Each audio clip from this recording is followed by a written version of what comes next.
Welcome to this lesson on finding a missing angle. In a right triangle, if you have two sides, you can solve for either of the acute angles.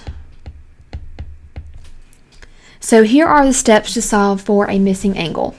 Number one, you want to label the sides, either opposite, adjacent, or hypotenuse.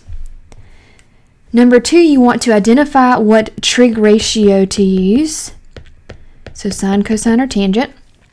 So we're starting out very similar to how we solve for a missing side. Next, we want to set up an equation.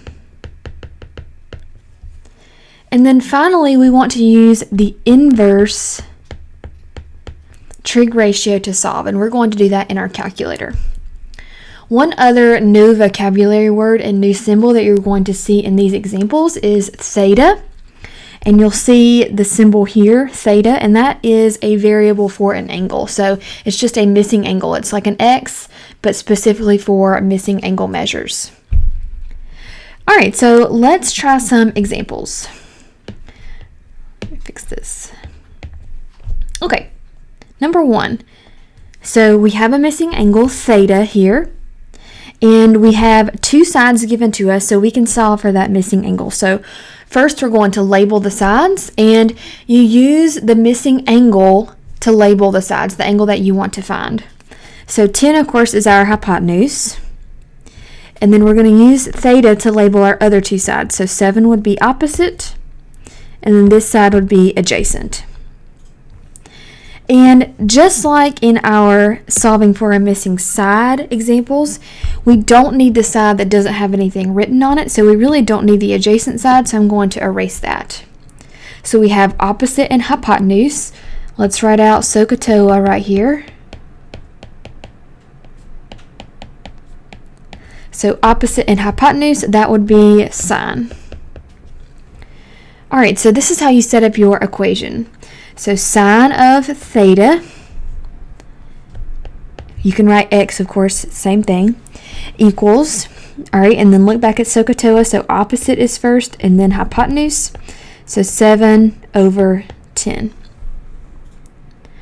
All right, when you want to find the measure of a missing angle, in your calculator you're going to use the inverse sine ratio, which usually is second key sine to the -1 power is what it looks like on your calculator. And it will open up a parentheses for you. And then you type 7 divided by 10. And then close parentheses, enter. All right, and I'm just going to round to the nearest whole degree measure, so that would be 44 degrees. So that means this angle here is 44 degrees. You may be asked to find the other angle. So if you wanted to do that, you could take 180 and subtract 90 and subtract 44. Or we know that the two acute angles in a right triangle are complementary. They add to 90. So we could just take 90 minus 44, which is 46 degrees. All right, let's try another example. So again, I'm going to label my sides. So opposite, adjacent, hypotenuse. We don't need the hypotenuse for this problem because there's nothing written on it, so I'm going to erase it.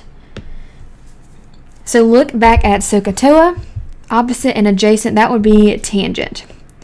So tangent of x, you can put it in parentheses if you would like, same thing here, equals opposite over adjacent, so 8 over 4.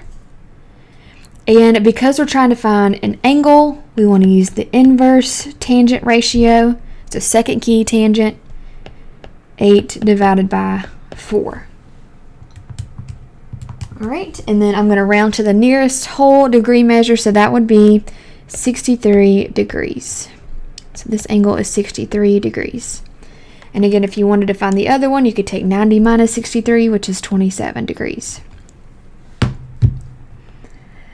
Okay, pause the video now and try 3 and 4 by yourself. All right, let's see how you did. All right, so number 3, this is opposite and adjacent. So that would be tangent of x equals 9 over 7. So inverse tangent of 9 divided by 7 gives me 52 degrees.